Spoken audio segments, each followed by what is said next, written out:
Você sabia que o Evangelho de Mateus não foi o primeiro evangelho escrito do Novo Testamento? Exatamente, você não sabia, hein? Olha só, não só o Evangelho de Mateus não é o primeiro evangelho entre os quatro, como também não é o primeiro entre todo o Novo Testamento. Exatamente. Tem muita coisa sobre o Novo Testamento que a gente precisa aprender, inclusive porque, por exemplo, o Novo Testamento foi escrito em grego e não em hebraico ou aramaico, que era a língua que falavam no momento. Bom, também vamos poder entender, saber o porquê de tantas personalidades que tem na Bíblia, mas só alguns se destacaram, os grandes ícones do Novo Testamento. Então, um panorama sobre o Novo Testamento é o que a gente vai conversar hoje. Você não pode perder o episódio de hoje.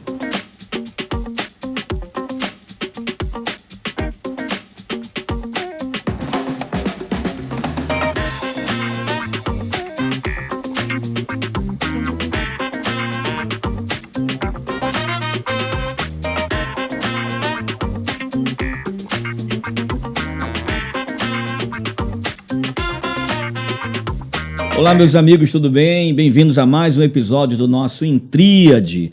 Hoje vamos falar de teologia, teologia do Novo Testamento. Vamos falar sobre Bíblia Sagrada, curiosidades do Novo Testamento que você precisa conhecer. Você sabia que o Novo Testamento foi escrito em grego? Por quê?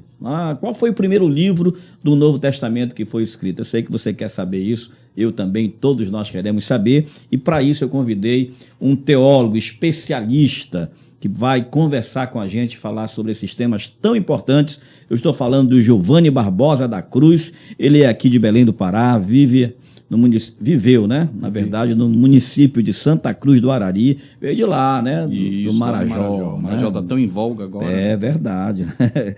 Enquanto isso, no Marajó... Isso, é verdade. Então, até os 5 anos, veio para cá, para Belém, né? E conheci Giovanni, pastor Giovanni, conheci quando ele ainda era menino, era professor da escola dominical, ele já estava lá, né, desejoso de estudar, de aprender, perguntando, questionando. É casado com a Elaine, é pai do Estevão, que está aqui assessorando ele, né? Conhecemos ele ainda no ventre materno, desde que eu te conheço, meu servo, desde o ventre da tua mãe. Né? Mas hoje está aí, né, ajudando já Giovanni. Giovanni, tá aqui no teu release que existe uma veia chamada de veia humorística. É verdade isso? O Giovanni, ele é muito assim, né, contido. Verdade. Bom, é satisfação, bom estar aqui, né, num ambiente tão fraternal. E me sinto revigorado, me sinto presenteado pelo Senhor nosso Deus, porque em sua soberania eterna, Ele me permitiu estar aqui. Hoje estou aqui com o pastor Ivaldo, uma pessoa que eu tenho em grande reputação, por toda a história de vida dele, por tudo que ele tem feito pela causa do Evangelho. E outro dia eu estive num outro podcast, e neste podcast eu citei até algumas situações, né, que convivemos justamente desse relacionamento já, e a pessoa ficou tão... que eu não citei o nome, né, foi só citando os fatos, e ela perguntou, mas quem é, né, aí eu tanto pressionado, é pastor Ivaldo Costa, né, aí eu digo, não ia falar, senão eu tinha que dar os créditos e tudo, mas hoje eu estou aqui para a glória do nome do Senhor, e é uma satisfação, pastor, muito grato. Bom, eu já te conheço então, como eu falei ainda há pouco, né? Já se conhece há muito tempo, desde a sua... Acho que você tinha uns 10, 11 anos, isso, por aí assim, era um proto-teólogo ainda. Né? E você estava ali, já era visível, né? A tua paixão pela palavra de Deus. É tão raro, né? Você encontrar um menino de 10, 11, 12 anos que vá para a escola bíblica porque quer aprender, né? Geralmente vai porque a mãe obriga, né? Existe até uma história. Eu vou aproveitar a tua veia humorística e eu que vou provocar. Que tinha a mãe chamando o filho, meu filho, levante, vá para a igreja, está na hora, já isso domingo, chuvoso, já são 9 horas, você tinha que estar lá 8h30. Ele, não quero, mas meu filho, você tem que ir, mas por que eu tenho que ir? Aí ela disse, porque você já tem 40 anos, meu filho, e você é o pastor da igreja. Então, assim, um homem de 40 anos já tem dificuldade, né? Domingo de manhã, sair para ir para a escola bíblica. Imagina um menino de 10, 12 anos, e você não teve essa dificuldade. Né? Desde ali já era visível que havia uma chamada no teu coração para a obra de Deus. E hoje você, como teólogo, professor de teologia, criador de cursos de teologia, a gente vai falar sobre isso. Perfeito.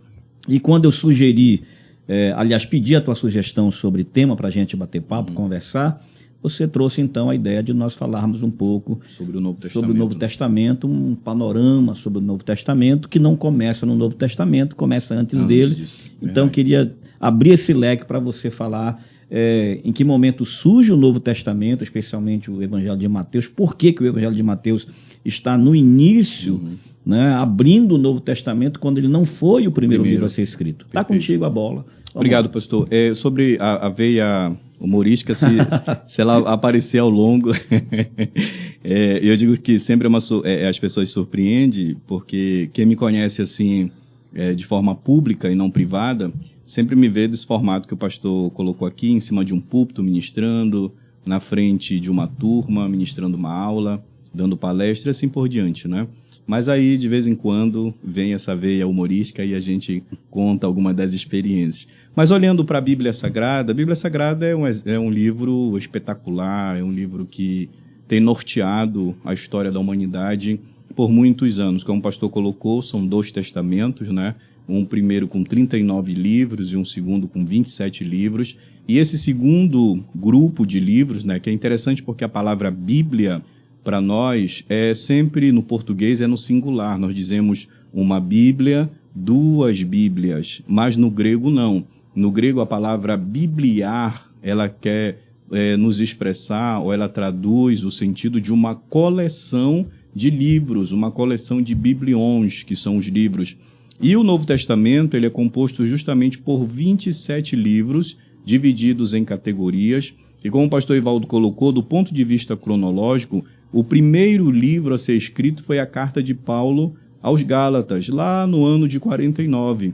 Os textos dos evangelhos, eles vão ser na casa de 54, por aí, e já haviam aproximadamente 20 anos que Jesus já tinha sido assunto aos céus.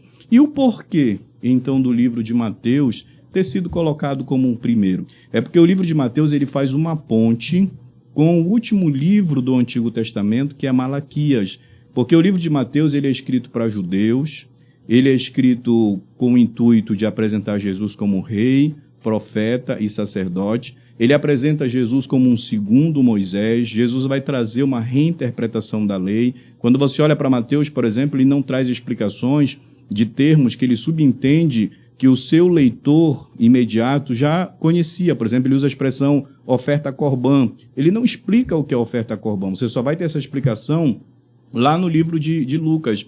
Então, por causa dessa aproximação linguística de conteúdo, o público imediato para quem escreve é colocado no início do livro de Mateus, que faz esse link com Malaquias, porque entenda que 400 anos já haviam passado, que a voz profética tinha cessado. E então ele precisa trazer esse Cristo, que é a autorrevelação de Deus e que está entre o seu povo. É interessante, as pessoas quando pegam uma Bíblia e ouvem falar, antigamente as Bíblias, elas vinham na divisão entre o Velho e o Novo Testamento, vinham com várias páginas em branco realmente para enfatizar essa ideia do silêncio profético, né, na divisão entre os dois. E aí depois as Bíblias hoje não, para economizar, né, para tornar o volume menor também, verdade, diminuíram.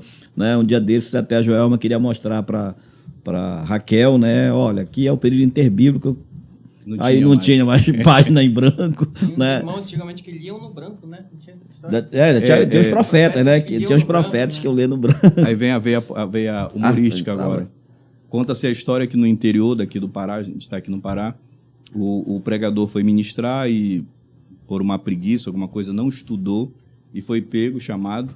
E quando ele diz, não, irmãos, nós vamos fazer o seguinte, aonde eu abrir é que Deus quer falar. E quando ele abre a Bíblia, caiu justamente nessa folha em branco. Ele disse, irmão, então vamos todo mundo para casa porque Deus não quer falar nada. Acabou com o culto. Deus está em silêncio. Deus está em silêncio, né? Então, esse período interbíblico foi o período do silêncio, né? Do silêncio profético. Depois aparece o primeiro profeta, que é o João Batista, né? Mas vamos lá. Então, quando você falou sobre essa organização, eu sei que eu levanto aqui o seguinte abstrato, as pessoas podem perguntar, né? Uhum. Tá, se o Evangelho de Mateus não é o primeiro livro que foi escrito, consequentemente, alguém decidiu colocar isso nessa ordem, pensando no que você falou dessa aproximação linguística, dessa similaridade, quase que como uma continuação de Malaquias. Isso. Quem foi que fez isso? Bom, o que o pessoal deve estar perguntando. Vocês querem saber isso ou querem? Dentro do processo histórico, nós vamos ter a imprensa de Gutenberg, né, lá em 1500, né, em diante. E quando é feita essa Constituição, como eu falei para vocês, a Bíblia ela é um conjunto de rolos, né? Então, era feito num pergaminho de 25 por 30, nesse pergaminho cabia em torno de 250, no máximo 250 palavras, né? De 150 a 250. E quando é transformado para o nosso formato, que é o formato de códice, já nesse formato de caderno, através das imprensas, por uma questão de disposição, né, dentro desse ponto, é colocado nesse momento histórico a formação não só do livro dos evangelhos, né, essa disposição que nós temos, quanto até a questão dos capítulos, né, que não haviam capítulos, não haviam versículos, porque eles eram escritos num pergaminho, então era usado todo o pergaminho. E tinha que se aproveitar tudo, né? Então, quando vem essa Constituição, quando chega o advento da imprensa com Gutenberg, é formado nesse momento de caderno, é feita essa disposição e também criado a questão dos capítulos e versículos para ajudar na localização. Perfeito. Bom, a língua do Novo Testamento, né? A gente sabe que quando a gente pensa que língua Jesus falava com seus discípulos, qual era a língua em voga naquele momento. Fala um pouco sobre isso para depois chegar no grego. Perfeito. A Bíblia ela tem 3 idiomas, né, da sua formação. Eu costumo dizer que a Bíblia é a palavra de Deus numa linguagem humana. Deus ele usa a linguagem humana para poder se expressar, ou seja, esse pensamento que estava na mente de Deus, ele é revelado, ou seja, isso que nós entendemos como revelação bíblica, e o pensamento de Deus vem para a mente do homem. Então, esse pensamento que sai da mente do eterno e que vem para a mente do homem é um processo que nós chamamos de revelação bíblica. E na mente deste homem, quem é este homem? Este homem, ele é filho de seu tempo, ele tem o seu idioma, os seus costumes, as suas práticas. Lá no Antigo Testamento nós temos o hebraico e parte do livro de Daniel e Esté no aramaico. Por quê? Porque é o período que eles estão na Babilônia, ficaram 70 anos, e a língua que se fala é essa. No início, já do período de Jesus ali, no início deste milênio que nós vivemos, desse segundo milênio, nós temos também alguns grupos que falam aramaico, provavelmente Jesus falava aramaico, só que no período interbíblico, que são esses 400 anos que nós estamos falando, vamos pegar um pouquinho mais atrás.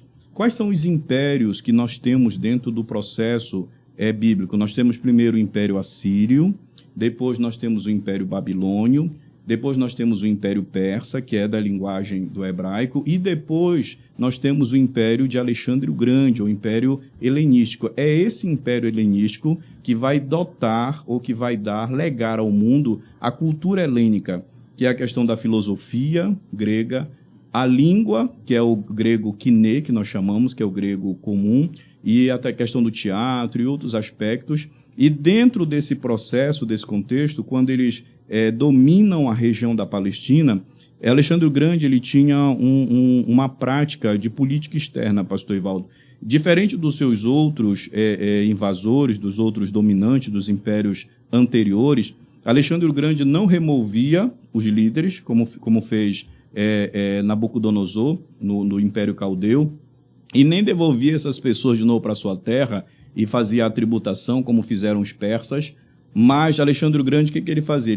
Ele permitia ou estimulava que os seus próprios soldados casassem com as nativas para que esse relacionamento gerassem filhos que eram, de uma certa forma, gregos. Então, esses meninos que já nasciam com a linguagem grega, com a cultura grega, com o nome grego, não tinham por que se rebelar. Por quê? Porque já não eram mais oprimidos, eles eram parte do império. Sim. Então, é dentro desse processo que vem a questão da cultura helênica. E, além disso, nessa Constituição do Novo Testamento, nós temos o legado do próprio povo judeu, que é o monoteísmo, né, que veio sendo carregado desde o período de Abraão, e passado dentro do processo histórico. E, por último, nós temos a questão do próprio Império Romano, né, que o Império Romano ele vai dar essa base sócio-administrativa para a constituição do Novo Testamento, né? Então, é dentro desse processo que vem essa distribuição. E além de que, quando se pensa na língua grega desse tempo, você tem uma língua praticamente universal. Perfeito. Né? Então, a facilitação de poder pegar um texto no aramaico, no hebraico, para tornar esse texto um pouco mais acessível para um grupo maior, né? Como se fosse hoje o inglês do nosso tempo. Né? Perfeito. Bom, aí você vai ter duas mais conhecidas, as duas traduções, né? A Septuaginta e a Vulgata Latina. Perfeito. Vamos falar um pouco sobre isso? Perfeito. Esse é um ponto importante, por quê? Porque quando a gente fala de Bíblia, a gente imagina que existe uma única Bíblia, mas na verdade não existe uma única Bíblia. Nós temos a Tanakh, que é a Bíblia hebraica, que seria só o Antigo Testamento nosso, os 39 livros. E nós temos a Septuaginta, que é uma tradução da Bíblia da Tanakh, do hebraico para o grego. Foi 72 eruditos, né, que eram versados na língua hebraica e grega, que fizeram isso a pedido de Alexandre o Grande. Depois você tem a Vulgata, que é de Jerônimo, que já é uma tradução para o latim. E por último você tem a Bíblia, que é chamada de Bíblia de Lutero, que é a Bíblia que nós temos, que é composta de 27 livros, diferente da Bíblia Católica, que tem 7 livros a mais no Antigo Testamento apenas. A Bíblia Católica difere da Bíblia Protestante somente no Antigo Testamento. O Novo Testamento são a mesma quantidade de livros. Bom, então vamos pensar agora no Novo Testamento, vamos aqui para uma aula de teologia sistemática, de panorama de fato do Novo Testamento, né? Quando a gente pensa na Bíblia, você falou muito bem, nós estamos diante de uma coleção de livros. Esses livros estão, até para visualizar melhor, como se colocados em diferentes lugares nessa estante. Nós temos o grupo X, que é a divisão do Novo Testamento, lá do Velho Testamento você vai ter a divisão dos livros da lei, históricos, proféticos, enfim. No Novo Testamento, como é que se dá essa divisão? Perfeito. O Novo Testamento, às vezes você pode se perguntar assim, por que estudar o Novo Testamento? Ou por que o Novo Testamento ele foi escrito? O Novo Testamento, por que estudar? Porque ele fala sobre Jesus. Esse é o ponto principal. Jesus é o centro não só do Novo quanto do Antigo. O outro ponto é porque o Novo Testamento ele foi escrito para instruir igrejas locais. Então imagina que enquanto Jesus está vivo, não houve uma constituição de um escrito. Por quê? Porque Jesus era a mensagem, era o querigma vivo. Jesus morre e continuam os apóstolos. Só que chega um momento que os apóstolos começam a morrer também. E eles se preocuparam com a posteridade. Então eles pensaram, bom, as igrejas futuras elas precisam ser instruídas, né? Então é necessário que esse pensamento de Deus, que estava na mente do homem, por um processo que é chamado de revelação, ele fosse colocado no papel, que é o que nós chamamos de inspiração bíblica. Então, o que é a inspiração bíblica? É o pensamento de Deus, que veio para a mente do homem, e esse pensamento agora é colocado no papel. O famoso Theos Pneustos. Né? O Theos Pneustos, né? O sopro divino. Né? Então, quer dizer, através do Theopneutos, né, e do feror, né, que são as duas expressões que aparecem sobre a questão da inspiração bíblica no grego, é constituído. E quando faz essa constituição, aí nós temos os evangelhos, né, que são 4, os 3 primeiros, Mateus, Marcos e Lucas, são chamados de sinóticos, porque eles têm uma visão em comum. João é diferente, porque ele é escrito já lá no final do século, em 96, ele tem uma outra proposta. Você tem um histórico, que é o livro de Atos, com 28 capítulos, que vai falar sobre a formação dessa igreja, como é que ela se desenvolve de um grupo bem pequeno na Palestina, e ele atinge todo o mundo da sua época, como é esse processo de ir até os confins da terra. E aí depois você tem as cartas paulinas, que são 3, as cartas gerais, que são 8, e mais o livro do Apocalipse, compondo os 27 livros. 13, tá? 13, as cartas paulinas são 13. Eu sei que foi só por um... Foi a veia humorística. Bom, aí a gente vai pensar assim, né?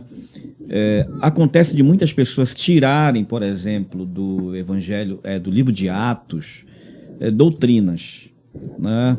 E a gente sempre tem essa ideia de que, quando eu penso no Evangelho, nos 4 Evangelhos, estou pensando nos livros biográficos, a história de Jesus, a narração do que Jesus fez, os discípulos ali, porque as pessoas têm aquela ideia assim, está acontecendo aqui o Novo Testamento, está acontecendo Jesus, está todo mundo já anotando. Não é isso, né? Existe um período. Perfeito. Primeiro, uma transmissão oral, eles estão falando, eles vão ensinando a partir daquilo que eles ouviram, mas chega uma hora que é necessário que isso vire documento para poder se estender, para poder chegar mais adiante. O próprio livro de Atos é um livro de histórico mesmo, porque está historiando o movimento da igreja, do nascedouro, né, da igreja cristã, da igreja de Jesus, da igreja do Evangelho. Né? Nem chamaria de igreja cristã, mas a igreja do Evangelho, né? Mas depois vem Paulo, e Paulo, de alguma forma, parece que ele está um pouco mais preocupado em pegar todo esse ensinamento que foi dado por Jesus, transmitido pelos discípulos, e ele criar uma espécie de sistematização no sentido de ser mais doutrinário, né, de organizar a igreja dentro de... Assim como você vai ver lá no Velho Testamento, né, os judeus do Velho Testamento, eles têm todos os padrões, né, determinados sobre adoração, sobre a organização do povo, sobre o serviço no tabernáculo, no caso do tabernáculo de Davi, sobre a música ali dentro. Eu acho que Paulo tem esse papel, né, de organizar a teologia da igreja. Perfeito. Há quem diga, pastor, que o fundador do cristianismo não foi Cristo. O fundador do cristianismo é Paulo, né? Há quem diga que houve uma precipitação na escolha de Matias, Matias que vai substituir Judas, que na verdade Paulo deveria ter sido esse 12º, né? E Paulo acaba sendo um 13º apóstolo. Mas por quê? Justamente por causa da experiência que ele tem no caminho de Damasco, no capítulo 9, que vai mudar toda a concepção dele.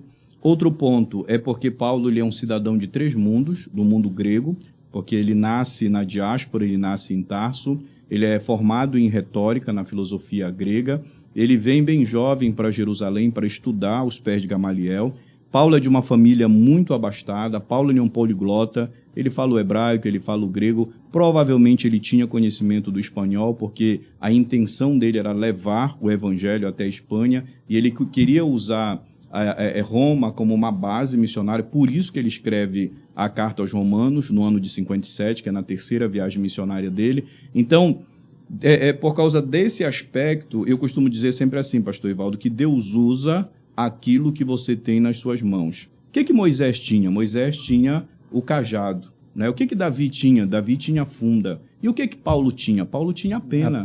Paulo tinha a escrita. Então ele vai e produz esse material. Interessante que as cartas de Paulo, as epístolas, elas são ocasionais, elas são reações às necessidades que estão existindo. Você pega as cartas eclesiológicas, 1 e 2 Coríntios, Romanos e Gálatas. 1 e 2 Coríntios ele está falando das peculiaridades, das necessidades que estão acontecendo dentro da igreja. Romanos e Gálatas e Romanos, ele está falando sobre a justificação pela fé. Então, sistematizando isso. E voltando ao ponto que o senhor colocou sobre o livro de Atos, que muitos pegam e querem tecer, muitas vezes, conhecimentos ou ensinamentos doutrinários, o próprio Senhor Jesus, ele questionou isso, né? No capítulo 1, quando ele está dando as últimas instruções, eles perguntam, Senhor, será esse tempo que tu vais restaurar Israel? Né? E Jesus, ele corta logo, né? Faz um corte seco neles. Olha, corte Tramontina. Corte Tramontina. Não cabe a vocês saber o tempo e época que o Pai deixou para si. Ou seja, Jesus está dizendo, os meus seguidores não devem basear a sua fé em especulações escatológicas, né? Ou seja, você não deve estar especulando, né, sobre qual será o futuro, o que Deus vai fazer amanhã ou depois. Aí ele complementa no 8, né, quando diz, portanto, ficai em Jerusalém, né, até que do alto sejais revestidos de poder, e sereis minhas testemunhas. Ou seja, os seguidores de Jesus não são especuladores, futurólogos. Os servos do Senhor Jesus são mensageiros do Evangelho. Maravilha. Bom, pensando então no Novo Testamento e aprofundando mais, nós temos essa figura que é icônica, que é de uma importância extraordinária, né? Que é apaixonante, que é o apóstolo Paulo. E é claro que em torno do apóstolo Paulo vão surgir Sim. várias especulações, comentários, lendas, questionamentos, né? Alguns deles, por exemplo, Paulo era casado ou era solteiro? Tem gente que afirma que Paulo era casado, O viúvo, né? tem outros que dizem que ele era viúvo, outros que ele era solteiro. Qual é a sua opinião? Como é que você enxerga isso aí? Eu acredito que Paulo, ele foi casado, né? Agora, se ele estava na condição de viúvo ou abandonado pela esposa, por quê? Porque essa experiência no caminho de Damasco, lá no capítulo 9 de Atos, mudou completamente a vida de Paulo, né? Ele foi rejeitado pela família, ele era um homem de um status social muito elevado, ele pertencia ao Sinédrio, né? Para pertencer ao Sinédrio, ele teria que ser casado, era um pré-requisito. Então, se o Sinédrio o aceitou, ele não sendo casado, é porque realmente ele era um camarada de uma excepcionalidade ainda muito maior do que aquilo que nós entendemos. Mas aí entra uma questão, né? Vamos polemizar. Polêmica! Dizem que há fontes históricas que dizem que até o apóstolo Paulo, era possível admitir no Sinédrio um solteiro. Uhum. Por isso que não se conseguia usar desse argumento para dizer que ele era casado. Eu vejo assim, eu vejo a questão do casamento, por quê? Porque o casamento, primeiro que é um pré-requisito ou uma questão cultural muito forte dentro dos judeus, né? Então isso agregava para ele uma envergadura moral muito maior, né? Então, ele tendo a possibilidade, e outro fato, dele vir dessa família bastarda, da questão de próprio Tarso. Então, é muito pouco provável que o homem, na idade dele, porque nesse momento histórico da conversão, ele tem praticamente a idade de Jesus, 33 anos de idade. Paulo foi contemporâneo de Jesus. Nós não temos documentos que comprovem que ele encontrou Jesus antes daquele momento do capítulo 9. Nós não temos documento histórico. Mas ele conviveu no mesmo período, né? Agora a gente não sabe se quando Jesus ia a Jerusalém ele não estava, ou se nesse período ele já tinha se deslocado para Tarso, mas ele tinha a mesma idade que Jesus tinha. Então, provavelmente um homem com esta idade, com a reputação social que ele tinha, os status sociais, era muito pouco provável que ele não fosse, né, um homem casado. Então, eu acredito que ou ele já havia se tornado viúvo, ou ele foi abandonado pelo advento da própria conversão. Agora, é importante isso, porque são fatos que não vão interferir na veracidade do relato bíblico, mas que são questões que são levantadas, que você vai ter pessoas de diversas... Né? Vai ter aqueles que vão afirmar que ele era solteiro e que vão buscar um monte de... Porque não tem como você, a não ser a partir desses fatos mais históricos. Alguns usam até 1 Coríntios capítulo 7, né, quando ele fala sobre o casamento, que diz que ele recomenda aquele que é solteiro que permaneça solteiro, né? E alguns usam esse termo. Só que tem que analisar o contexto histórico, porque nesse contexto histórico que Paulo fala, eles estavam vivendo uma crise econômica muito grande, né? Então, o que Paulo ele quer dizer com isso? Ele quer dizer o seguinte, você solteiro, você come uma farofa de ovo e você passa, entendeu? Mas você casado não resolve, você tem a responsabilidade de uma família. Então, é como se ele estivesse dizendo, agora não é o momento de constituir uma família. Ou seja, né? O solteiro vai cuidar das coisas desse mundo para agradar o Senhor. Isso, perfeito. Então, ele tem que analisar o contexto histórico que ele está falando. Tá? Enfim, mas são temas que giram em torno do apóstolo Paulo, que vão precisar desses fundamentos que cada um vai buscar, como, por exemplo, né, acho que você já imagina o que eu vou falar, o famoso espinho na carne. Sim, sim. Há especulações de tudo quanto é jeito, perfeito, né? Perfeito. As duas maiores vertentes que tem sobre essa questão do espinho na carne de Paulo, uma seria que ele carregava alguns traumas por conta da vida antes da conversão, né? Porque antes da conversão, Paulo ele concordou com fatos de atrocidades terríveis, extrema violência, de extrema violência, matou crianças, né? Ele próprio, a morte de Estevão, né? Ele concorda com a morte de Estevão. Então hoje, se nós falamos de Paulo, é porque Estevão morreu. porque senão nós falaríamos de Estevão, porque Estevão ele tinha uma mesma envergadura que Paulo. Estevão ele foi aluno de Gamaliel como Paulo, ele estudou com Gamaliel. Então Estevão ele tinha também a potencialidade de ser o que Paulo é hoje para nós, se ele não tivesse falecido. Claro, a gente crê na vontade soberana de Deus, né? O desígnio de Deus e tudo mais, mas só trazendo esse aspecto. Então, provavelmente Paulo carregava isso, né? Teve um filme bem recente, que foi a Paulo, acho que é o Apóstolo, né? Sim, sim. Que nesse filme eles trazem essa vertente, tanto que, vou ter que dar um spoiler aqui, se você ainda não viu, infelizmente, né? No final do filme, quando Paulo é decapitado, que fala sobre a morte dele, morte que ocorreu no ano de 67, ele se vê justamente encontrando essas pessoas com as quais ele havia concordado e patrocinado a morte delas, né? Então esse filme ele trabalha essa vertente. Uma outra vertente que tem é que Paulo ele sofreu de um processo de uma doença muito séria quando ele está em Éfeso, e o capítulo 19 de Atos mostra isso. Ele é cuidado por Lucas, que era médico, que ele chama de médico amado, companheiro dele, mas ele perde parte da visão, principalmente a visão periférica. E isso é confirmado também lá no livro de Atos, quando ele está preso, ali pelo capítulo 23, 24. Ele é levado diante do Sinédrio e ele usa uma expressão dura para com aquelas pessoas que estão ali, e ele é esbofeteado no rosto. E ele chama a atenção e diz assim: você não está vendo que você está diante do Sinédrio? E ele diz: mas eu vejo como se fossem paredes embraquiçadas. Ou seja, ele perdeu parte da sua visão.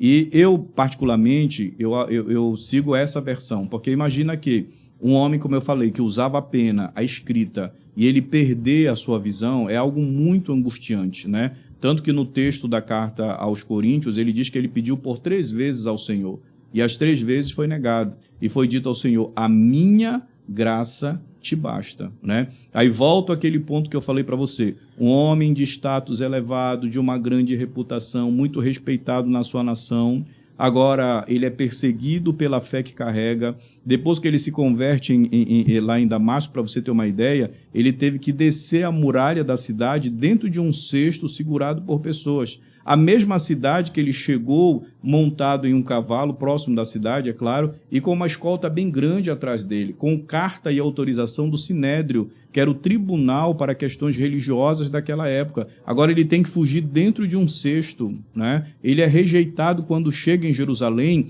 ao ponto dele ter que voltar para a terra dele e ficar na terra dele 14 anos. Veja como Deus ele teve que ir moendo Paulo, né? E a maior de todas as dores é que ele carrega essa deficiência, que é a linha que eu acredito. Então são essas duas vertentes. Uma, deve ter outras também, que é porque invenção tem de tudo, não, né? tem de muito, né? Que havia uma espécie de algoz psicológico, de culpa por toda a atrocidade que ele cometeu e autorizou cometer, né? Então ele era atormentado segundo essa visão. Como um algoz psicológico de perturbações, quem sabe pesadelos, aquilo, culpa, né, um sentimento de culpa. E a outra é dessa questão da enfermidade nos olhos, até por conta das malárias também que ele teve. Ele né, enfrentou muitas. Uhum. Mas é mais uma questão também que não vai interferir na veracidade do relato bíblico. Isso é uma questão muito mais histórica, né? E é em torno disso, porque isso é importante, sabe, a gente falar isso, porque as pessoas, quando encontram qualquer divergência dentro do texto sagrado, podem logo levar para o lado de questionar a veracidade da Bíblia, do texto sagrado, mas tem coisas que não vai alterar de forma alguma, né? O relato em si, a mensagem em si, a proposta, né? Bom, Paulo também, além daqueles que ele encontra antes de ser o apóstolo Paulo, ainda como Saulo, no caso, os seus mentores, entre eles Gamaliel, ele atravessa, né, encontra-se com Jesus. Nós temos o relato lá de Atos, de uma luz, né, que um olhar mais liberal, da teologia liberal, diz que ali foi um fenômeno físico que acontecia muito ali, encontro de massas, enfim. Né, a gente crê que foi Deus e pronto. Né? E também, mas isso também não vai alterar o fato. Nada. Mas aí ele atravessa e agora ele é o apóstolo Paulo, ele deixa de ser o mentoriado para ser um mentor. E entre os seus mentoriados aparece o jovem Timóteo. Né? essa relação, é claro, tem ainda lá o Marcos, né, o João Marcos, que tem um entreveiro com ele, ele fica chateado, parece que ele era meio colérico. Verdade. O que é interessante nós observarmos dentro desse processo, Paulo, por exemplo, as cartas, ele levou 18 anos para escrever todas as cartas, né? De vida ministerial, Paulo tem em torno de 35 anos. Quando nós olhamos para as cartas, nós vemos, por exemplo, a carta aos Efésios, que é uma das cartas da prisão, você vê um Paulo mais amadurecido, você vê 2 orações ele fazendo, a visão que ele tem de igreja, lá no capítulo 4, que ele fala dos dons, que são chamados dons ministeriais por uma vertente teológica, outros chamam de dons redentivos. E o que faz com que este Paulo chegue a este ponto? É justamente esse processo que ele vem passando, né? Porque quando ele se converte, pastor Ivaldo, ele volta a Jerusalém, porque ele era o cara preparado, Sim. né? Então, ele se sentia o mais autorizado, gabaritado, ser o líder em Jerusalém, né? Mas o próprio povo desconfiava, será que ele não é um agente duplo? Será que ele não está fingindo? Não houve uma aceitação, e é nesse momento que ele vai para Tarso, e ele fica o período de 14 anos, que é o silêncio de Paulo. Quem vai buscar Paulo é Barnabé, que também era um outro nascido fora do território de Israel, é de Chipre, né? Ele era muito semelhante a Paulo nessa circunstância, só que Barnabé já tem uma reputação muito grande. E ele não leva Paulo para Jerusalém, ele leva Paulo para Antioquia.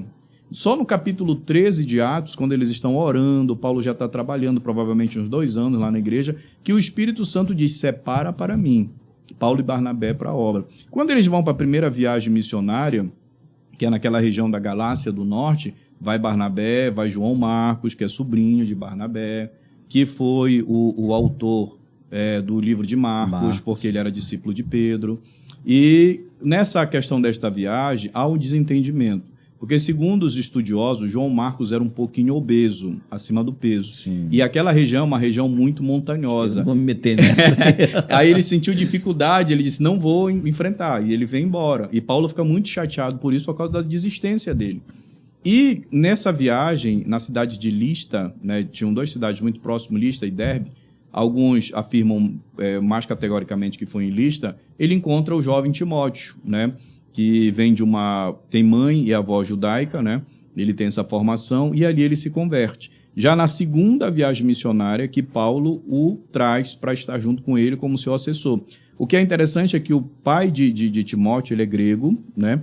E por uma questão de Timóteo ter uma possibilidade de entrância em determinados grupos judaicos que eram mais fechados, ele realiza a circuncisão de Timóteo, coisa que ele já tinha defendido ser contra lá no capítulo 15 de Atos, quando ele vai para o primeiro concílio em Jerusalém, e ele pergunta para os líderes ali, que é Tiago, João, Pedro, o que deveria ser feito? Porque no entendimento deles, alguns entendiam assim, o gentil, ele deve primeiro se tornar judeu para depois se tornar cristão. Sim. Então ele precisa primeiro passar pela circuncisão. E Paulo diz, não, é somente Cristo e nada mais. Cristo é suficiente. Não é Cristo e mais alguma coisa. Não é Cristo e a circuncisão, o Cristo e a guarda do sábado, o Cristo e uma prática de um ritual. E aí eles entram no entendimento e não é exigido isso. Mas Paulo faz por uma questão de ter mais reputação para entrar nesse grupo como uma estratégia missionária, né? Sim. E aí ele vai caminhar junto com esse jovem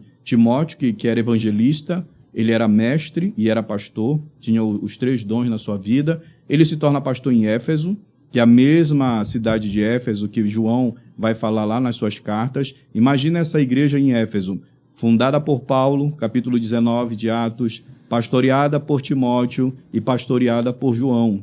E a igreja que ele diz assim, lembra de onde caíste e volta ao primeiro amor. Então não era um problema de liderança.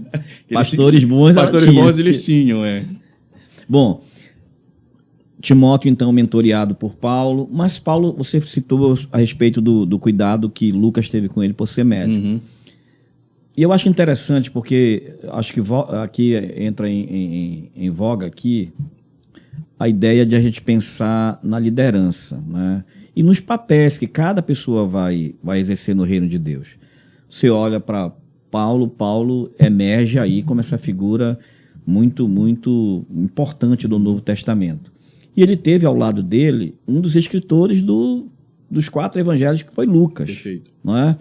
Mas a sensação que eu tenho é que Lucas ele atua mais como um pesquisador. Perfeito. Então ele chega próximo de Pedro para fazer a pesquisa sobre Jesus entre as suas fontes, e ele acompanha Paulo em algum momento também, tipo assim, eu vou aprender um pouquinho aqui, vou aproveitar para fazer as anotações e escrever aqui esse outro tratado. Perfeito. É por aí? Perfeito. Lucas ele é bem explícito quando ele fala no evangelho dele, que ele diz que tudo aquilo que ele colocou ali foi através da pesquisa de uma visão histórica. Como é que Lucas faz isso? Paulo, segundo o texto de Atos, que também é escrito por Lucas, que seria uma continuação do evangelho, ele ficou preso durante 2 anos em Cesareia, que é uma cidade portuária ali da Palestina da época de Paulo. Nesse período dessa prisão em Cesareia, Lucas estava com ele, então ele teve a possibilidade de circular naquela região e fazer toda a catalogação dele. Quando ele está escrevendo o Evangelho, aliás, o livro de Atos, é interessante o senhor falar isso, porque tem momentos em que ele escreve na terceira pessoa, né? Ou seja, ele está se incluindo, né? Ou seja, que ele está presente, principalmente naquele momento do naufrágio, né? Se você observar ali aquele texto, ele é todo em terceira pessoa, porque Lucas era um dos integrantes que estava com Paulo naquela embarcação. Né? E aí a gente volta também àquela questão que o senhor falou, sobre a direção de Deus, que esses fatos históricos muitas vezes não vão interferir, e é bem verdade por quê? Porque nesse fato ali, antes do naufrágio, no dia anterior, Paulo ele diz que ele tem uma visão, o Senhor fala com ele e diz, Paulo, ninguém vai se perder, nenhuma vida vai se perder dos que estão aqui no barco. Quando é na manhã seguinte, Paulo diz, levantemo-nos e nos alimentemos, comemos o pão, bebamos a água, ou seja, aquela pessoa que tem uma visão passiva sobre a direção de Deus vai dizer, bom, Deus falou que ninguém vai morrer, então a gente vai ficar de braço cruzado aqui porque ele vai dar um jeito, vai enviar um anjo, vai fazer alguma coisa, um vendaval. Ou seja, o que esse texto ele nos mostra? Que a responsabilidade, que a soberania divina, ela não anula a responsabilidade humana, né? Mas a soberania divina, ela caminha junto, ou seja, Deus ele nos capacita para que nós possamos agir e o propósito dele seja alcançado. Foi dado a palavra, né, do que aconteceria, mas Paulo agiu. Ou seja, vamos nos alimentar, a gente precisa estar forte, porque vai ter uma hora que a gente vai ter que cair na água e nós vamos ter que nadar até a beira. E se todo mundo estiver em jejum, não vai ser possível isso. Né? Você vai ter uma hipotermia, algum problema, uma cãibra, e aí disse, vamos nos alimentar, vamos renovar as nossas forças, e foi o que aconteceu. Uma coisa importante, ainda falando sobre isso, né, sobre o chamado de Deus para a vida das pessoas, a gente olha, o apóstolo Paulo foi muito longe, né, ganhou uma notoriedade, não só pela presença de Deus, pelo milagre que foi feito de transformação na vida dele, mas o que capacitou ele, além da presença de Deus, da experiência espiritual, era a sua capacitação anterior também, né? Os seus estudos, a sua aplicação de realmente conhecer, era, né, um intelectual, né, dotado de muito conhecimento filosófico da língua grega, como você bem falou, um poliglota, um cara que tinha uma capacidade, né, de defender suas teses, né, pelo método diatríbico lá, né? Então, o cara era uma sumidade. Aí você olha para o apóstolo Pedro e você vai ver uma outra figura icônica do Novo Testamento, que era poderoso, que andou com Jesus, que teve a oportunidade de ver Jesus fazer muita coisa, mas quem aparece em destaque aí, tanto é que quando você vai olhar para o livro de Atos, você vai ver Pedro aparecendo, até que chega uma hora que desaparece Pedro e Paulo, então, é que vai continuar. Perfeito. A importância, então, de não só ser cheio do Espírito Santo de Deus, né, de não só ter uma experiência espiritual, mas o conhecimento. Aqui vai entrar, tenho que levantar essa bola para o mestre, né, para aquele que vai estudar, que vai buscar. Verdade.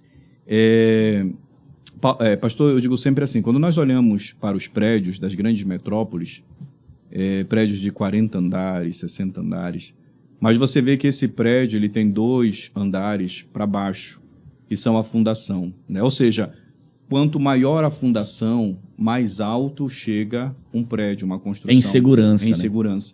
Então eu digo que a extensão de um ministério está associado também a esta fundação, né?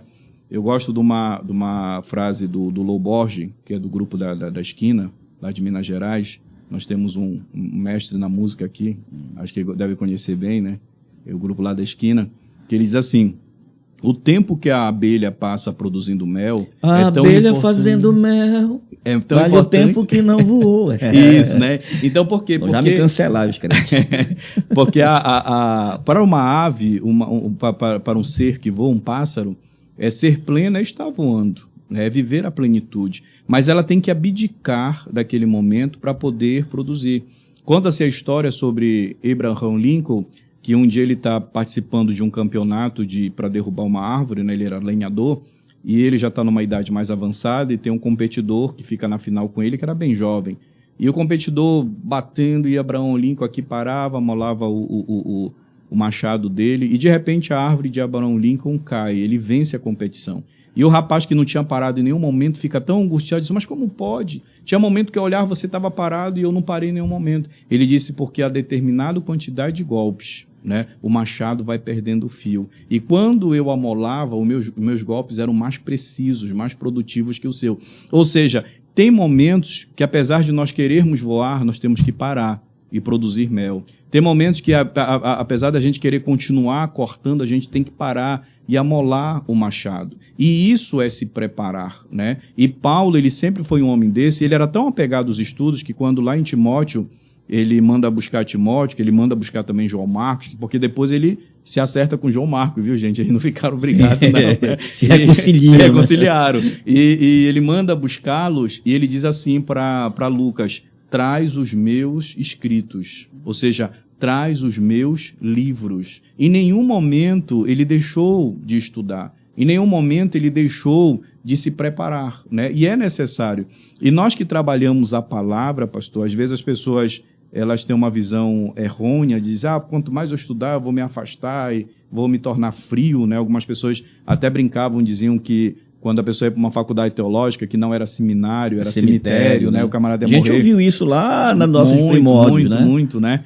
E enquanto que isso não é verdade, porque o único meio, a Bíblia, ela é uma prova viva da existência de Deus. Se você se pergunta: como eu posso provar que Deus existe? Está aqui uma prova. Por quê? Porque aqui estão os pensamentos de Deus, estão a vontade do Senhor. Não existe outro meio para eu estudar, para eu conhecer Deus, né? Se não for através da Bíblia. Eu não posso colocar Deus num laboratório, não posso submeter Deus a uma análise físico-química, mas eu posso estudar a palavra dele e aqui eu vou conhecê-lo. E eu costumo dizer sempre, pastor Evaldo, que o cristianismo é muito mais do que um compêndio, do que um grupo de doutrinas. O cristianismo é um relacionamento com um ser pessoal. E como é que eu conheço esse ser? Através da Bíblia Sagrada. Eu preciso ler, eu preciso estudar, eu preciso conhecer. Inclusive, pastor, licença, eu queria uma deixa aí, tentar fazer a minha pergunta, aí o senhor Deus deixou agora.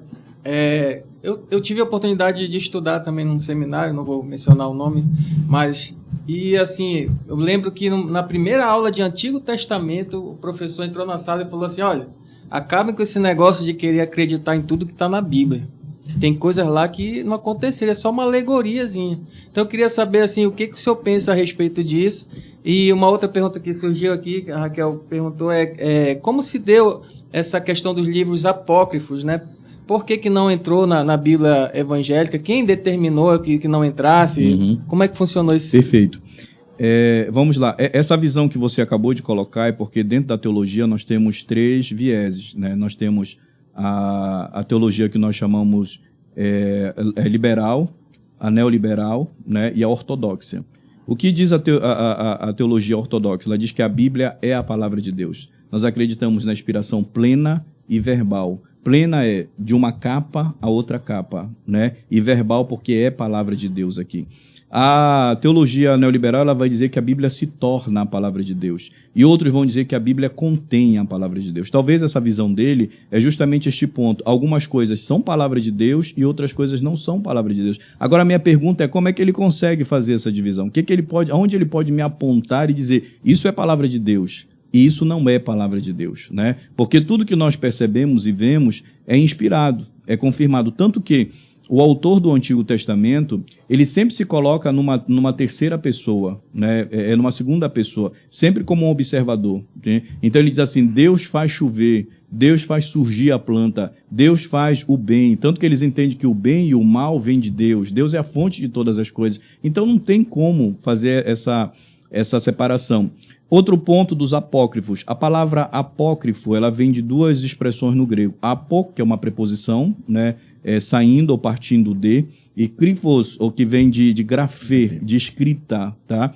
Então, quando você tem o que significa o apócrifo? São escritos que foram tirados, que saíram.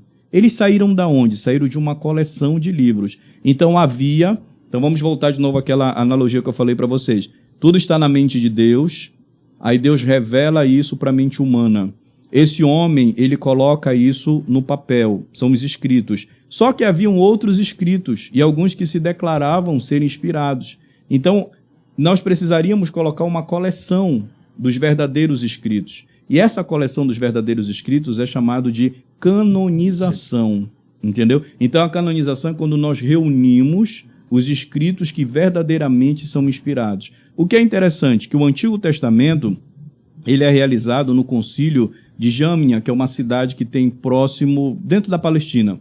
No ano de 70, Roma invade Jerusalém, destrói Jerusalém. Os judeus, eles fogem, muitos fugiram para essa cidade, Jamnia. E lá eles pensaram assim com eles, nós precisamos preservar os escritos sagrados. Mas quais são os escritos sagrados? E aí que eles vão fazer a análise. Análise da mensagem, análise do autor, análise do propósito. Então houveram critérios. E nesse momento desses critérios é que são colocados os 39. Então os 39 livros que nós temos no Antigo Testamento não foram escolhidos por cristãos, foram escolhidos por judeus, que já lidavam com isso há milhares e milhares de anos. Os 27 do Novo Testamento é no Concílio de Catargo, em 390. Então haviam outros livros e foi analisado. Foi analisado que a autoria precisava ser um apóstolo, tá, tudo bem. Mas e Lucas? Lucas não era apóstolo. João Marcos não era apóstolo. Eles foram para um outro critério. E qual é esse critério? Usos gerais. Ou seja, porque esses escritos eles eram lidos na comunidade. E muitas pessoas que viveram essas experiências ainda estavam vivos. E eles autenticavam que o que estava ali realmente aconteceu. E o terceiro critério é apostolicidade. Ou seja, o terceiro critério, desculpe, primeiro é apostolicidade, segundo usos gerais, e o terceiro é o uso pelos pais da igreja. Por quê? Porque quando você finda o primeiro século, vêm os discípulos dos discípulos. Então, por exemplo, Policarpio, ele é discípulo de João. Então, Jesus ensinou João, que escreveu as 3 cartas do livro do Apocalipse e o Evangelho. João ensinou Policarpio. Policarpo ensinou Irineu, Irineu foi ensinando. E quando você chega em Crisóstomo, por exemplo, lá no ano 130, 140, você vai pegar escritos, documentos que existem, o próprio Papias também, que é um ser histórico desse momento, e quando eles iam pregar na igreja, eles faziam muito semelhante como nós fazemos. Eles pegavam um texto bíblico e eles comentavam nesse texto bíblico. E no momento do sermão, que eram as homilias, que eram chamadas, elas eram escritas. E lá nesses documentos eles dizem texto escrito por Mateus, texto escrito por Lucas. Ou seja, esses próprios pais da igreja, que são os discípulos do 2º século, eles confirmam que esses livros que estão aqui, os 27, realmente saíram da escrita dos discípulos do Senhor e que é palavra de Deus. Então foram esses os critérios para se compor essa lista. Os apócrifos, que alguns grupos religiosos não gostam dessa palavra, porque apócrifo também significa espúrio, né? Eles usam uma outra expressão, deuterocanônicos, que foram inseridos no cânon deles, no concílio do século XVI, no concílio de Trento, como uma contraposição à reforma protestante. Porque muitas coisas que a reforma protestante questionava, alguns desses livros apócrifos, eles defendem. E esses 7 livros apócrifos, eles foram inseridos no Antigo Testamento, tá? Então eles estão lá. E livros que foram rejeitados por judeus e não por cristãos. Tá? É interessante citar, porque geralmente as pessoas só pensam nesses 7 livros aí, né? Mas tem muito Mas mais. tem muito, muito tanto, inclusive no Novo Testamento, histórias sobre... Porque tem na Bíblia Católica, né? Então eles fazem logo essa alusão, né? Isso, então na perfeito. Bíblia Católica tá presente, mas na origem tem muitos outros, né? No próprio Novo Testamento teria Tem o o dobro Pastor de Hermes, tem livros que foram atribuídos História da infância de Jesus. de Jesus, Maria Madalena, né? Agora, o que é interessante dessa questão dos apócrifos, só trazendo um adentro, é porque os apócrifos eles vão surgir justamente por causa do silêncio da voz profética, porque os apócrifos eles são desse período interbíblico, tá? O livro de Macabeus, 1º e 2º Macabeus, o 4º de Esdra, o livro de Sabedoria, todos esses livros, o Acréscimo de Esté, o Acréscimo de Daniel, então todos esses livros eles são do período apócrifo, do período interbíblico que vão surgir. E eles vão surgir como para tentar selar ou preencher esse vácuo que houve da voz profética, né, nesse momento. Outro fato nesse momento também vai surgir os livros de literatura apocalíptica. A literatura apocalíptica ela se propõe a trazer uma resposta de consolo ao remanescente fiel, a trazer uma resposta contra o problema do mal. Então vão surgir muitos livros também de cunho apocalíptico nesse período, né? Então é aí que eles vão surgir. Tipo, aí eu diria sempre assim para vocês. A profética calou, eles deram uma forçada ali, para poder cumprir, para tentar explicar, vamos dizer, aqueles fatos que estavam ocorrendo. Porque ali você tem o Império Persa, depois você tem o Império de Alexandre o Grande, depois você tem surgido um reino, que é um reino judaico, que é pela família dos Macabeus, né? E aí, essa família de Macabeus eles vão ficar 100 anos no poder, eles são vencidos por Roma que os vence, né, invadindo lá. Então eles queriam meio que explicar o porquê de todos aqueles fatos. E aí eles produzem esse material. Esse material, do ponto de vista como regra de fé e prática, não serve para nós. Mas do ponto de vista histórico, eles têm um valor muito grande. Não deve ser 100% desprezados, né? É fonte de pesquisa, inclusive, fonte de pesquisa, né? Perfeito. E é muito importante a gente lembrar que quando se trata, a primeira pergunta que o Joel fez, com relação a esses pontos alegóricos que a teologia liberal especialmente trata, né? Porque olha para a Bíblia como um conjunto de gênero literário. Isso. Então, vai olhar, por exemplo, para Jó como uma grande novela, né? Vai olhar sempre... Jardim do Éden, né? Jardim do Éden, até porque quando a gente pensa dos povos da Mesopotâmia, por exemplo, você vai ter muita coisa semelhante aos escritos da Bíblia.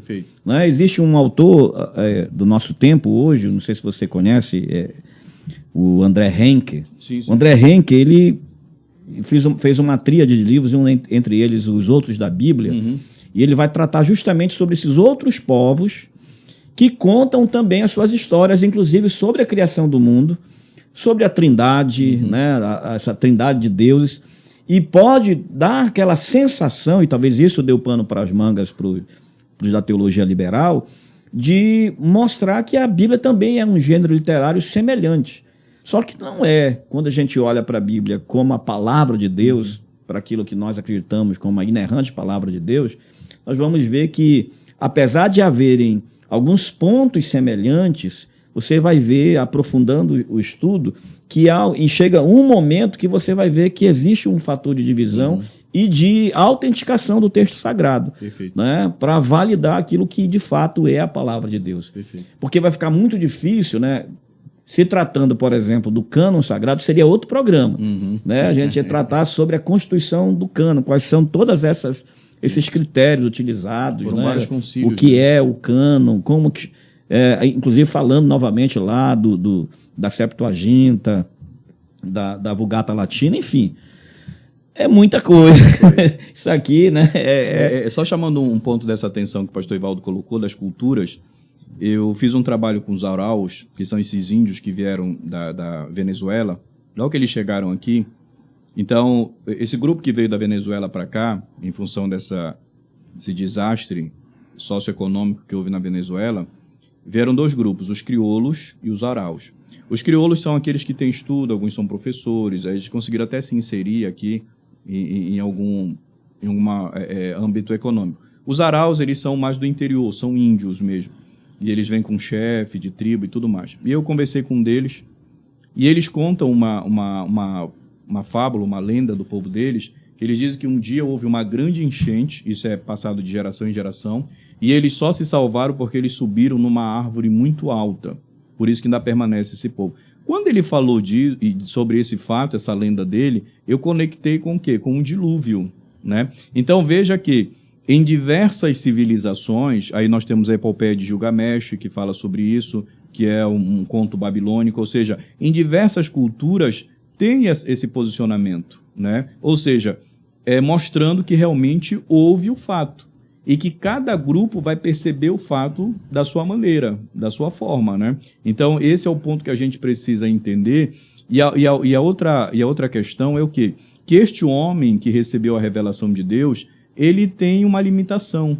Por exemplo, nós nos movemos em termos de espaço e tempo, né? Em termos de espaço e tempo. Nós temos a questão da profundidade, altura, largura. Então, por isso que o autor bíblico, muitas vezes, ele vai usar determinadas expressões para poder falar ao nosso imaginário, né? Usando expressões antropomórficas, muitas vezes atribuindo sentimentos a Deus, e antropopatia. Então, é isso que eles questionam, é nesse sentido. Mas não é que esse autor bíblico, ele não consiga, né? Pegando o exemplo que o pastor Ivaldo falou da Trindade, quando você olha para Isaías 6, que tem a revelação, que é um texto muito conhecido das igrejas, ali Isaías diz que ele viu a Deus, ele ouviu a Deus. Quando você olha para João 12, João diz que, falando que Isaías viu a Jesus. E quando você pega Paulo em Atos capítulo 28, ele diz que foi o Espírito Santo que falou, citando, pegando as mesmas citações. Aí a gente olha assim e diz, pera lá, foi Deus, foi Jesus ou foi o Espírito Santo?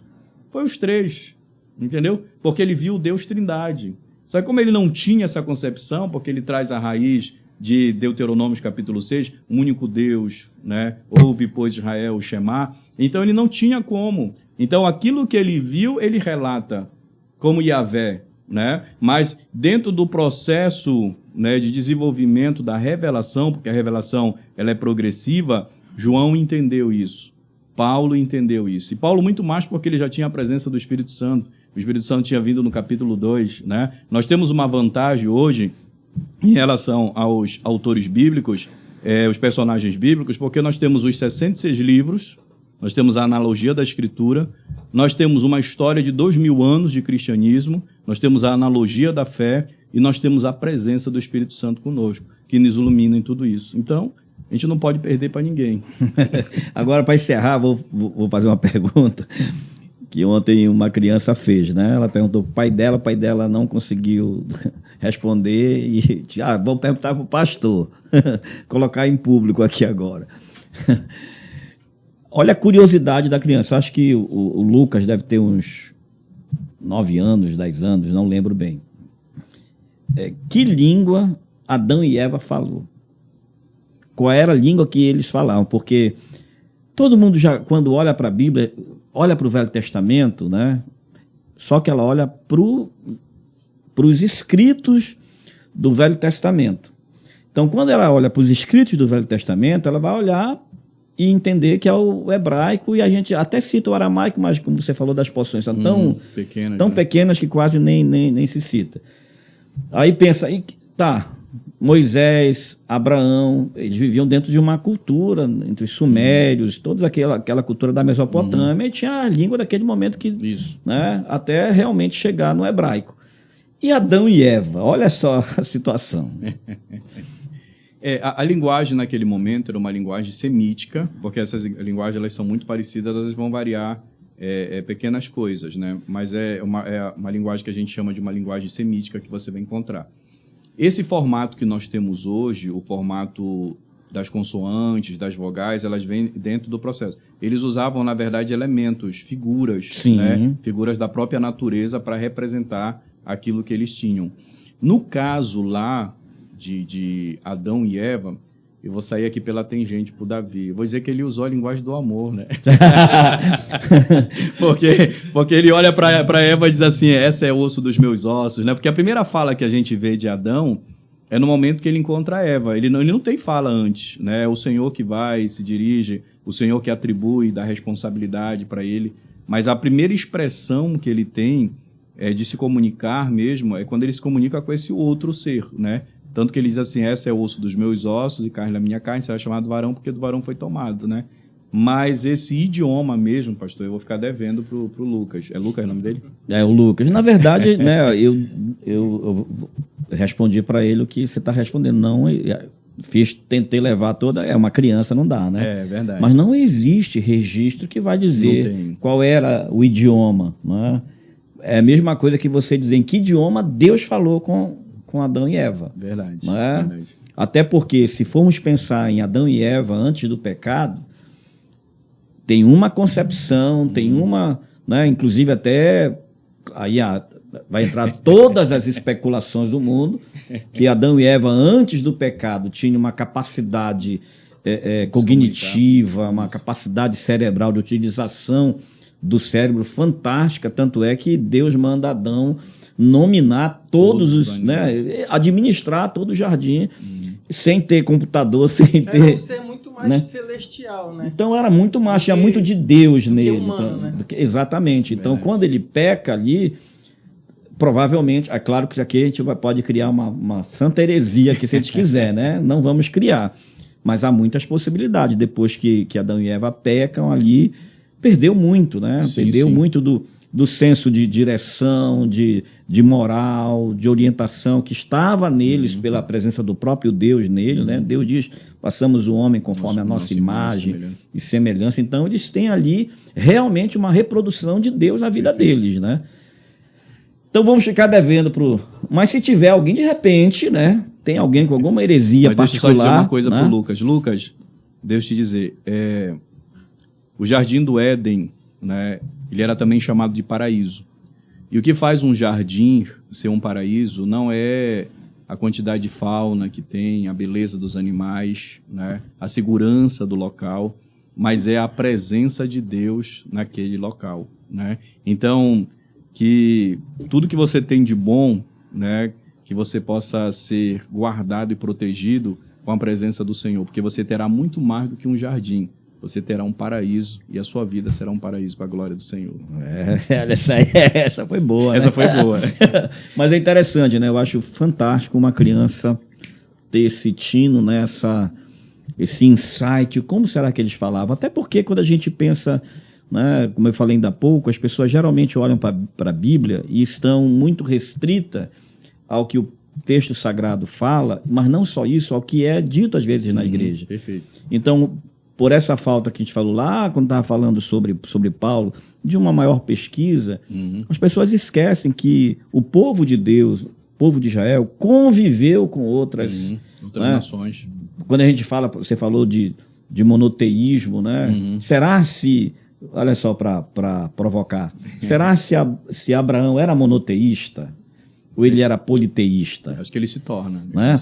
Porque quando a gente olha para Abraão era um monólatra, né? Ele adorava um só Deus. Mas se você for observar, dá para a gente ter uma ideia de que Abraão e assim como outros acreditavam que existiam outros deuses. Perfeito. Então há um politeísmo aí. Perfeito. Né? Acreditavam que havia outros deuses, mas adoravam.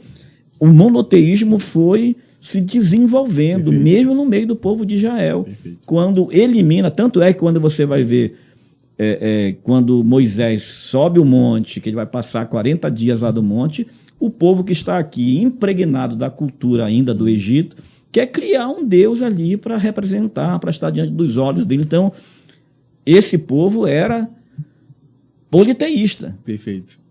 O próprio Arão. E tem um fator aí, pastor, porque assim, esse povo que sai do Egito, quando eles vão em caminhada, né, para Canaã, eles vão encontrando beduínos ao longo do caminho, né? Então esses beduínos vê aquela multidão caminhando, ele pergunta, para onde vocês vão? A gente está indo para a terra que manda leite e mel. Posso me agregar? Então vamos junto, né? Então é muito desses que vão também gerar esses problemas futuros lá na frente para Moisés.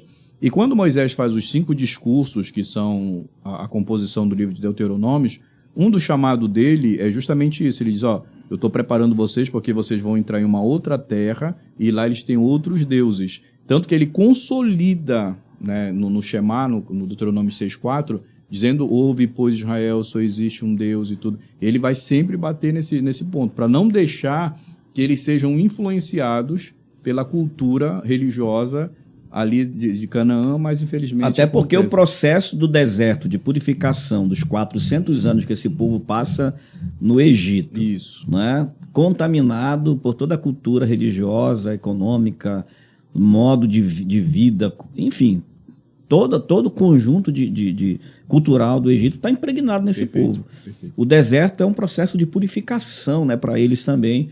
E aí, então, Deus muito cuidadoso como o Pai... Purificou tanto que só sobrou 2. Só sobrou 2, né?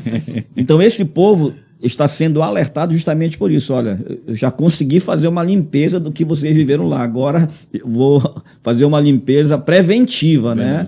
Para aquilo agora, que vocês vão viver. Só complementando ainda a questão que o Joel falou, hoje você pega um judeu, ele pode até ser secularista, tá? Mas ele não é idólatra e não é murmurador. Por quê? Porque a lição da murmuração eles aprenderam lá no deserto, né? Então, por causa da murmuração, aqueles que saíram morreram. Só entrou na terra prometida os filhos que nasceram no deserto.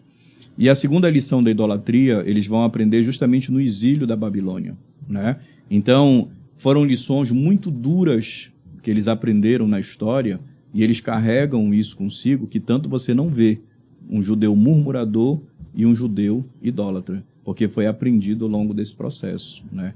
E foi a duras penas. Tanto que eles estão lá na beira do rio Queber, lá na Babilônia, o Salmo diz isso, que eles dizem, estão com as harpas penduradas, eles toquem para nós as canções de Sião, né? Como nós podemos cantar em terra estranha? Porque então eles serviam um Deus, o Senhor dos Exércitos, que vencia todas as batalhas. E por que nós chegamos aqui? Por que ocorreu essa derrocada espiritual, moral, todo esse processo? Aí que eles vão refletir, né, sobre a questão da idolatria, né? E aí que vai surgir as mensagens da vinda do Messias, do reino messiânico, através de Ezequiel, né, dentro de todo esse processo.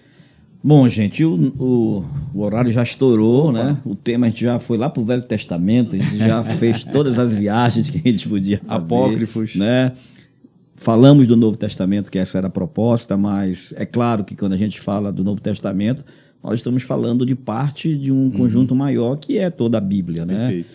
É claro que a gente dá eu, por exemplo, tenho muito cuidado e amo muito o Novo Testamento, mas não desprezo o Velho Testamento, mas tenho um apego maior ao Novo Testamento, especialmente aos Evangelhos e às cartas de Paulo, mas não devemos deixar de considerar que só existe o Novo Testamento porque existiu o Velho. Perfeito. Né? Que alguns chamam de Primeiro e Segundo Testamento, Antigo e Novo Testamento. Procuro falar isso também. Primeiro, mas tu estava... Falando antigo. Não, eu digo Primeiro e Novo Testamento é meio liberal isso. Mas abafa o caso. Bom, então, falar sobre isso, é claro que a gente tem tantos outros assuntos que a gente pode conversar, sobre a própria teologia do apóstolo Paulo. Não chegamos a falar, eu estava proposto a gente falar sobre o apóstolo Pedro, porque e sobre Jesus, né? Então nós falamos dessas figuras icônicas do Novo Testamento, Paulo, Timóteo, falamos de Lucas, João Marcos, né? O João Marcos, e a ideia era ainda falar de Pedro, falar do próprio Senhor Jesus, mas a gente deixa para uma próxima, né? Oportunidade, a gente volta. Aprofundar. Agora, para a gente encerrar, eu queria que você falasse um pouco sobre as suas atividades hoje, né? Hoje você está com um curso de teologia, com alguns cursos online. Tem um curso que está acontecendo aqui na Escola de Adoradores. Fica à vontade, faz teu nome. É só agradecer, né? Agradecer você que está nos acompanhando até agora, pedir para você continuar e compartilhar também, né, esse podcast para que outras vidas sejam abençoadas. É o meio que Deus criou, nos dando essa tecnologia para que possamos alcançar muitas pessoas. Sempre trabalhei na área do ensino. Joel conhece aí do tempo da faculdade teológica, e ele não quer falar o nome, mas não vou falar também. Mas nós estamos com um curso, né, como o pastor acabou de colocar, é um curso teológico, ele é modular e são 17 disciplinas. Você pode estar conosco às 19h30 aqui na Escola de Adoradores, vai ser um prazer te receber. O meu Instagram é @Gilvani_Cruz_, Gilvani, Gilvani. Gilvani. Lá você acessa a bio, tá? Do meu Instagram, e lá você tem o link da Hotmart, tá? Então nós temos cursos online, que você pode acessar. Eu estou com um de Anjos e Demônios, que é sobre angelologia, natureza dos anjos, função dos anjos, falando sobre os demônios também. Eu fiz um apêndice bem pequeno sobre batalha espiritual, pegando de Daniel 10:27, que é uma batalha circunscrita, territorial, e como isso se amplia na visão de Paulo, de acordo com Efésios 6, que ele vai chamar de mundo tenebroso. Então, como sai de algo territorial, restrito, local, para uma batalha global na visão de Paulo. Então, como é que isso evolui dentro do texto bíblico, tá? Então, você acessa Hotmart, são 3 aulas de 32 minutos cada uma, tem a apostila em PDF e é bênção demais. Acesse aí o Instagram, que lá tem todas as informações. Vai estar tudo aqui, viu? O pessoal vai ver.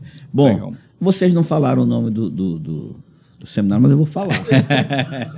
Eu sou desse, até porque é um seminário de referência em nossa cidade, verdade. Que é o Seminário Batista Equatorial. Quero mandar um abraço para o Licélio, que já veio aqui. Já veio aqui, o Licélio é especialista nas cartas paulinas, tem muitos textos maravilhosos sobre, né, inclusive texto de dissertação de doutorado, de mestrado. Ele está com 2 livros lançados, um que fala sobre a formação e outra sobre o texto de Romanos, que diz que o fim da lei é Cristo, né? São 2 livros muito bons dele, recomendo. E é um colega meu da Academia Evangélica de Letras do Pará, né? O Odicélio está lá com a gente, Deus abençoe. Amém. Giovanni, a gente ainda tinha mais uma que a gente ia chegar lá, mas isso vai ficar realmente para um próximo. Tudo bem. Que é sobre a literatura apocalíptica que você citou e o Apocalipse realmente, que não deixa de ser também, né, dentro de um padrão literário que era comum na sua época. Mas a gente vai falar de uma próxima vez. Muito obrigado por aceitar o convite. As portas do Intríade estão abertas para você e a gente vai ter outras oportunidades de falar sobre outros temas profundos da teologia bíblica, da teologia pastoral, né? Enfim. Muito obrigado. Eu que agradeço, pastor. Obrigado a todos. Gente, grande abraço. Olha, compartilha com muita gente o programa. Você sabe que quando você tem um conteúdo que vale a pena, se você ficar só para você, você não está fazendo certo. Compartilha com muita gente, comenta, manda sugestões de temas, faz perguntas, que mesmo que a gente não tenha como responder aqui, a gente pode responder através dos comentários lá, né? O pastor Giovanni, quando tiver, tem alguém que perguntou, responde lá, enfim. E também, inclusive, isso serve para gerar para nós um desafio de tratar sobre esses temas um pouco mais lá para frente, tá certo? Fica na paz e até o próximo, se Deus quiser.